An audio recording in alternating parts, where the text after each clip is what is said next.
90.1 Fast FM Magelang. 90.1 Fast FM. Kembali lagi keluarga Fast bersama dialog spesial dengan DPRD Provinsi Jawa Tengah. Dan dialog ini kerjasama Radio Fast FM bersama Kominfo Jateng. Kita hari ini masih membahas tentang kondusivitas di Jawa Tengah dan apa saja yang harus kita waspadai ini keluarga Fast di tengah Jawa Tengah yang sangat kondusif dengan toleransi yang lumayan cukup tinggi. Terbukti juga tadi sudah disebutkan beberapa contoh desa-desa yang memang toleransinya luar biasa, beragama berbeda, tapi mereka tetap bisa menjalankan segala sesuatunya dengan normal begitu ya. Tapi di tengah dari kondusivitas yang luar biasa ini keluarga Fast, kita juga harus mewaspadai adanya paham radikalisme yang itu bisa mempengaruhi persatuan kita begitu ya. Jadi paling enggak di sini keluarga Fast bisa berbagi juga atau bertanya tentang upaya mungkin ya yang dilakukan pemerintah untuk mencegah paham radikalisme. Anda bisa lewat 314330 atau SMS dan juga WhatsApp-nya di 0815 78709640. Dan kami mengingatkan juga untuk Anda keluarga Fast yang ingin mengetahui informasi tentang Jawa Tengah melalui media sosial Dinas Kominfo Provinsi Jawa Tengah. Bisa melalui Twitter @kominfo_jtg, Instagram @kominfo.jateng, Facebook @diskominfo.jateng, website diskominfo.jatengprof.go.id, dan juga via YouTube Kominfo Jateng. Narasumber yang di studio kami masih hadir Bapak Arifin Mustafa dan juga Bapak Sunarno, lalu juga masih ada Ibu Endrianingsih. Beliau merupakan anggota komisi dari DPRD Provinsi Jawa Tengah. Langsung saja ini ke narasumber kami. Ini ada pertanyaan yang masuk via WhatsApp ya di 081578709640 dari Pak Bambang yang ada di Magelang. Apa dong yang harus kita lakukan sebagai upaya untuk mencegah paham radikalisme di tengah masyarakat yang sudah kondusif seperti ini? Kita tidak boleh menutup mata dan telinga terkait dengan kejadian-kejadian yang ada di beberapa daerah di Indonesia. Jadi kalau misalnya harus ada bibit, ya sebaiknya bibit itu harus dihilangkan dengan segera. Tapi butuh masukannya sebagai upaya yang dilakukan seperti apa? Mungkin Pak Arifin boleh menjelaskan untuk secara umum dulu nih Pak. Pak Bambang ini ya? Iya. Ya, Pak Bambang yang ada di Magelang. Saya sepakat dengan apa yang disampaikan Pak Bambang. Intinya adalah tadi ketika ada bibit-bibit yang sudah tampak itu perlu ada apa ya tadi, ketegasan atau iya, apa itu ya. Sehingga memang perlu adanya upaya-upaya supaya sikap ataupun faham radikalisme, komunisme, kemudian terorisme ini tidak tidak berkembang terus itu, kemudian harus diputus mata rantainya. Oleh karena itu hal-hal yang perlu kita lakukan, yang pertama menurut kami adalah menegakkan hukum. Negara kita ini adalah negara hukum, kan gitu ya. Negara kita itu adalah negara hukum, sehingga betul-betul hukum harus diterapkan dengan sebaik-baiknya, ya harus hukum harus bertindak adil, itu kemudian juga hukum juga harus bertindak tegas kan itu. Ini sehingga dengan kita menegakkan hukum ini, ya kalau kemudian ada seseorang yang kemudian terindikasi dan kemudian secara setelah dikaji dan sebagainya itu adalah memang terindikasi faham yang bertentangan dengan Pancasila, ya segera ditegakkan hukum itu. Artinya bahwa diadili dengan sebaik-baiknya kan itu. Artinya sebaik-baiknya itu ya diterapkan. Kalau dia memang salah, hukum harus bertindak tegas, hukum harus bertindak adil kan itu. Kemudian yang kedua, supaya kemudian faham-faham semacam itu tidak terus berkembang, ini adalah karena di negeri kita ini, kita itu adalah di bangsa Indonesia ini, ya kita harus menerapkan betul-betul ideologi Pancasila ini dengan difahami betul lah gitu. Ya, jadi pencegahan dan pelaksanaan kegiatan melawan propaganda ideologi radikal ini harus selalu didengung-dengungkan gitu ya. Jadi kita melawan atau ada propaganda melawan ideologi radikal kan itu. Nah dengan apa? Yaitu kalau dulu itu ada penguatan apa ya P4 itu ya. Nggih. Kan itu ya, ada P4. Nah sekarang kan P4 itu tidak ada. Nah ini tapi bisa kemudian dioptimalkan tentang penguatan terhadap 4 pilar kan itu. Ya nilai-nilai Pancasila, pemahaman tentang Undang-Undang Dasar 45, kemudian NKRI, ya. Ya, jadi Pancasila, Undang-Undang Dasar 45, kemudian NKRI dan Bhinneka Tunggal Ika. Ini harus betul-betul dioptimalkan pemahamannya sehingga bisa menjadikan propaganda untuk menangkal tentang ideologi radikal ini. Sehingga betul-betul khususnya adalah generasi muda ini ya ataupun ya masyarakat di negeri kita ini betul-betul ditatar begitulah, difahamkan betul terhadap nilai-nilai Pancasila ya, kemudian saya ulang ya, karena ini penting begitu, nilai-nilai Pancasila, Undang-Undang Dasar 45, kemudian kecintaan terhadap Negara Kesatuan Republik Indonesia NKRI, dan yang keempat adalah pemahaman tentang Bhinneka Tunggal Ika. Kemudian yang ketiga adalah harus ada sikap yang tegas juga dari pemerintah, yaitu tentang kalau memang sudah ada orang yang terindikasi ataupun mungkin sudah diduga itu adalah pelaku terorisme, ya kemudian harus segera dikejar atau ditangkap gitu ya. Ditangkap dalam artian kemudian didudukkan pada perkara yang benar begitu. Kemudian harus dibawa ke peradilan atau tidak. Kalau dia memang terbukti ya sesuai dengan hukum yang berlaku. Kalau tidak terbukti ya kemudian dikembalikan. Tetapi jangan sampai kemudian juga nanti malah justru sakit hatinya sehingga malah menimbulkan apa ya? Malah jadi pemicu. Ya gitu malah ya, menjadi pemicu kan itu. Jadi kalau memang itu artinya gini, ketika memang ada pelaku yang sudah diduga dan sudah terbukti itu ya harus segera ditangkap dengan tegasan itu. Kemudian yang lainnya menurut kami adalah perlu adanya melaksanakan kegiatan-kegiatan yang sifatnya adalah deradikalisasi, artinya penurunan radikal itu dengan program-program reorientasi motivasi, atau yang lainnya adalah reedukasi, kan gitu ya, pembelajaran yang diulang itu supaya kemudian menangkal dengan pemahaman tentang radikal itu.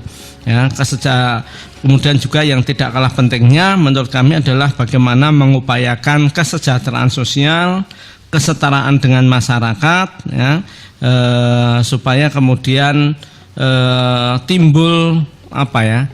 Rasa nasionalisme gitu. Jadi orang-orang itu warga itu harus negara harus hadir gitu di hadapan rakyatnya, di hadapan warga untuk menumbuhkan rasa nasionalisme kepada warga kan gitu. Sehingga kalau sudah timbul rasa nasionalisme ini, ya mereka paham tentang radikalisme ini bisa berkurang atau bahkan tidak hanya sekedar berkurang tapi kemudian justru menolak terhadap paham-paham yang bertentangan dengan Pancasila itu. Oke. Begitu Mbak Reni. Baik, jadi memang negara harus hadir di tengah masyarakat untuk menumbuhkan rasa percaya, salah satunya dan juga meningkatkan atau menumbuhkan rasa nasionalisme tadi. Karena ini semuanya harus dari awal butuh proses juga gitu ya Pak ya. Maka dari itu mungkin dari sistem pendidikan juga kan sudah mulai diajarkan kita harus benar-benar bisa memahami Pancasila, kecintaan terhadap negara kesatuan Republik Indonesia begitu ya. Baik, semoga ini juga bisa mewakili. Tapi sebenarnya nih Pak Narto, kalau Reni juga mau tanya, ada nggak sih sebenarnya kegiatan tertentu yang dilakukan dari rekan-rekan DPRD untuk menangkal paham radikalisme seperti ini? Oke, ya baik Mbak Reni, para pendengar Radio FM yang saya hormati, melalui forum-forum DPRD yang dimiliki DPRD, seperti kita ada kegiatan kunjungan daerah pemilihan, jadi setiap bulan kita ada. Kemudian reses, kalau reses itu kita 1 tahun 3 kali. Tapi satu tahapnya itu ada 8 titik ya. Jadi kita sering, berarti 24 kali kita setahunnya itu. Kemudian juga dalam rapat-rapat dengar pendapat dengan instansi atau SKPD terkait, itu kita selalu mengajak masyarakat untuk bersama-sama mencegah adanya gerakan radikalisme dan terorisme ini. Kita Jawa Tengah sebagai bentengnya Pancasila itu harus betul-betul menjadi satu kewajiban bagi warga negara untuk betul-betul betul-betul Pancasilais, artinya segala kegiatan baik masyarakat, pemerintah dan lain sebagainya selalu mendasarkan pada Pancasila ini. Jadi kita selalu ajak bersama-sama. Kemudian dan selalu memperkuat ini Pancasila ini sebagai dasar negara kita, harus kita implementasikan, kita praktekkan dalam kehidupan sehari-hari. Kita himbau terus. Itu yang pertama. Yang kedua, mendorong pemerintah melalui instansi itu selalu mengajak terus. Pada ini juga sudah dilakukan oleh wakil-wakil kita dari DPR RI itu setiap saat beliau mereses di daerah itu selalu tema 4 pilar kebangsaan ini selalu menjadi temanya untuk dibahas oleh bersama dengan kelompok masyarakat atau konstituennya. Ini salah satu cara juga. Dan yang terakhir sudah barang tentu melakukan sinergi dengan instansi terkait, dalam ini yang sudah barang tentu dengan aparat, kalau di daerah ya Kodim, Polres, ya aparat kepolisian dan TNI ini selalu kita ajak bersama-sama. Juga kita aparat keamanan di provinsi memiliki Satpol PP ini juga sudah dibekali dalam hal ini pemahaman masalah terorisme dan radikalisme, sehingga akan kelihatan terpadu di sana, saling bahu-membahu, karena ini memang tugas tanggung jawab kita semua, bukan semata-mata tugas tanggung jawabnya aparat keamanan. Jadi itu antara lain. Ya. Kemudian itu kegiatan DPRD yang saya ketahui, dan mungkin dalam hal tertentu bisa saja kemudian dialog dengan para mahasiswa itu sering kita lakukan di DPRD, masalah membahas masalah ini. Nah, kemudian selanjutnya kami juga selalu menganjurkan untuk mengadakan deteksi dini terhadap potensi-potensi konflik yang ada di masyarakat. Ini biasanya dijadikan celah para mereka ini yang simpatisan ini untuk masuk di sana. Ya, oleh karena itu kita harus tetap mewaspadai ini. Saya kira itu Mbak Reni, beberapa hal yang perlu sampaikan kegiatan DPR ini dalam kaitannya dengan gerakan terorisme dan radikalisme ini. Baik. Jadi memang negara sudah hadir di tengah masyarakat sebenarnya ya Pak ya, sudah hadir untuk menumbuhkan rasa nasionalisme tadi. Karena ini tadi sudah dilihat contoh-contohnya juga udah diungkapkan bahwasanya materi-materi 4 pilar yang selalu dibahas, selalu diingatkan, nggak pernah bosen gitu ya Pak ya. Dan juga bersinergi dengan instansi terkait, lalu juga mengadakan dialog dengan mahasiswa. Pastinya ketika ada paham radikalisme ini, ketika sudah teredukasi dengan baik, pasti ada dong ya Bu, misalnya contoh-contoh orang-orang yang sempat masuk dalam paham radikalisme sekarang sudah menjadi orang yang tidak berpikir radikal lagi gitu kan ya Bu? Iya. mungkin kita semua bisa membaca dari berbagai media. Benar.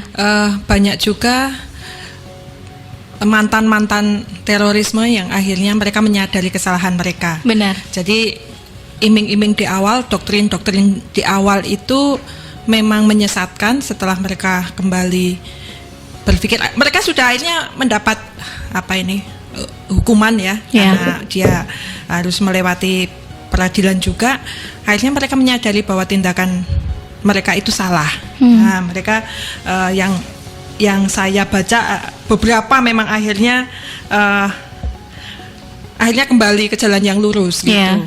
Setelah mereka ternyata selama ini mereka itu didoktrin dengan sesuatu yang tidak benar. Jadi yang digunakan adalah simbol-simbol Islam ya. Maaf ya, ini kita sampai ke situ aja. Artinya yang digunakan adalah simbol-simbol Islam untuk menarik mereka dalam tanda petik berjihad. Yang digunakan simbol, bukan ajaran Islam. Jadi mungkin apalah simbolnya yang itu menyebabkan pemahaman yang salah gitu salah, ya Bu ya. Oke, baik. Ya. Mbak Reni, mungkin ada yang perlu ditambahkan berkaitan dengan upaya pencegahan. Jadi kalau saya melihat upaya pencegahan radikalisme dan terorisme ini justru harus dimulai di bangku sekolah, di lembaga pendidikan. Benar. Jadi karena kalau dari masih anak-anak di bangku sekolah dasar, misal anak-anak itu sudah ditumbuhkan wawasan kebangsaan, cinta tanah air, itu mereka potensi untuk menjadi terpapar menjadi lebih kecil. Jadi harapan kami atau upaya yang sudah kami lakukan bersama dengan pemerintah itu penting untuk menanamkan cinta tanah air dan wawasan kebangsaan di lembaga pendidikan. Yang selanjutnya anak itu harus ditanamkan sejak dini bahwa perbedaan bukanlah sesuatu yang harus dipertentangkan, tapi harus menjadi kekuatan yang saling melengkapi. Itu. Yang selanjutnya adalah tadi mencegah paham radikalisme di lembaga pendidikan. Ini harus dilakukan bersama-sama karena semua dari kita kan pasti mengenyam pendidikan ya. Benar. Diri kita sendiri, anak kita, cucu kita. Nah, ini menjadi wajib hukumnya untuk setiap lembaga pendidikan memperkenalkan itu sejak awal. Iya. Baik, saya sepakat itu Bu untuk penanaman wawasan kebangsaan. Ini adalah satu hal atau satu upaya yang memang harus dimulai dari dini kan, dari satuan pendidikan itu tadi. Baik, sebelum kita break ini juga ada pertanyaan dari Ibu Diah yang ada di Temanggung. Mungkin nanti Bapak Arifin atau Pak Narno atau Bu Hendri yang mau menjawab. Apa yang harus dilakukan oleh orang tua nih ketika ada anak yang lebih senang dengan konten-konten yang sebenarnya berbau radikal dari salah satunya di YouTube gitu ya. Sekarang kan media sosial udah luar biasa kan ya Bu ya, apalagi sekarang pelajaran kan semuanya harus megang handphone gitu. Alasannya untuk mengerjakan soal dan lain-lain sebagainya, tapi ternyata lebih tertarik dengan konten-konten yang berbau ke radikal itu. Seperti apa? Apa yang harus dilakukan orang tua? Monggo, Bu Hendra atau Pak Arifin yang mau menjawab atau boleh Pak Arifin? Monggo Pak Arifin. Sebelum kita nanti break. Kalau ada pemuda atau anak itu ya, yang lebih tertarik dengan konten-konten yang semacam itu ya, memang ini menjadi tanggung jawab orang tua yang berkaitan dengan ini sangat utama ya. Jadi orang tua memang harus betul-betul mendampingi anak itu dengan sebaik-baiknya, karena kadang-kadang kesibukan orang tua, kesibukan ayah, kesibukan ibu, sehingga selalu membuat tanda petik anak itu jadi korban itu.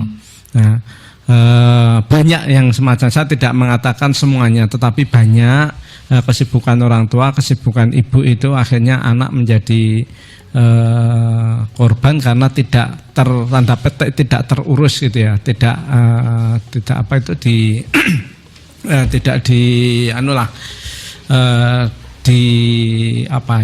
dididik dengan benaran itu. Kadang-kadang hanya percaya kepada nyun sewu pembantu, percaya kepada orang lain, percaya kepada nenek, percaya kepada kakek dan sebagainya. Walaupun tidak salah percaya kepada kakek, nenek dan orang lain pun tidak salah, tetapi kita juga harus kemudian bisa melihat, itu bisa melihat siapa kakeknya, siapa neneknya, siapa orang yang di pasrah itu. Jangan sampai kemudian sebagai orang tua kita membiarkan, yang penting saya sebagai orang tua sudah ngasih uang dan sebagainya misalkan itu. Sehingga kalau ada kasus yang semacam itu, ya memang kemudian pendekatan orang tua kepada anak itu betul-betul harus lebih intens ya Pak ya. Betul-betul harus intens kan itu. Jadi hal-hal semacam ini menjadi tanggung jawab kita sebagai orang tua. Nah kemudian ketika memang menghadapi hal semacam itu, memang kemudian kita tidak bisa langsung anak itu langsung disalahkan dan sebagainya, tetapi harus dicari akar permasalahannya itu apa. Kalau memang kemudian berasal dari HP, membuka konten-konten tertentu dari YouTube dan sebagainya yang ke arah sana, ya orang tua harus segera kemudian memberikan arahan bahwa semacam itu tidak benar dan sebagainya. Jadi permasalahan seperti apa. Kemudian kalau itu mendapatkan informasi bukan dari HP, bukan dari YouTube, tetapi dari orang lain, nah bagaimana kita supaya memutus rantai itu kepada orang lain. Nah kemudian juga orang tua kalau memang tidak mampu harus kemudian segera mengambil sikap mungkin ya ke gurunya kan gitu. Kadang-kadang anak itu juga akan lebih percaya dengan guru ada kan gitu ya, dengan gurunya, sehingga minta bantuan guru atau mungkin minta bantuan seseorang yang dianggap bahwa anak ini adalah manut dengan seseorang itu kan gitu. Nah, yang lainnya adalah bagaimana orang tua ketika memang menghadapi semacam itu, ya upaya-upaya sudah dilakukan, tetapi tidak meninggalkan ya doa kan itu, karena betul-betul yang bisa mengubah hati kan gitu ya, yang bisa memberikan hidayah, yang bisa membolak-balikkan hati itu adalah Allah. Sehingga orang tua saya kira juga diikuti dengan di samping upaya-upaya yang secara zahir, secara kemanusiaan, tetapi juga kita mohon perlindungan dari Allah. Doakan anak-anak kita menjadi anak-anak yang soleh, soleha, lurus akidahnya, benar ibadahnya, dan berakhlak mulia, berilmu gitu. Sehingga kalau dia sudah semacam itu, ya ada upaya yang dilakukan secara spiritual maupun secara material. Oke. Baik, gitu. jadi banyak yang dilakukan begitu ya. Dan sebagai orang tua tidak bisa lepas tanggung jawab juga gitu ya. Karena awalnya semua dari lingkungan keluarga dulu nih, baru ke lingkungan sekitar gitu. Baik, terima kasih. Semoga ini menjawab pertanyaan dari Ibu Dia di Temanggung. Pak Narno mungkin mau menambahkan? Monggo Pak. Baik. Tertarik tadi apa yang disampaikan Pak Arifin, jadi benar harus dicari akar permasalahannya dulu.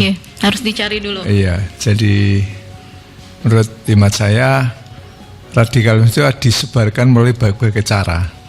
Yang pertama adalah melalui pendekatan personal. Jadi si anak tersebut punya kawan karib siapa, dan itu perlu juga orang tua lebih tahu secara mendalam. Itu pendekatan personal. Jadi kalau itu memang mengarah pada radikalisme dan lain sebagainya, tadi bagaimana memutus mata rantai itu. Dua, juga melalui forum diskusi.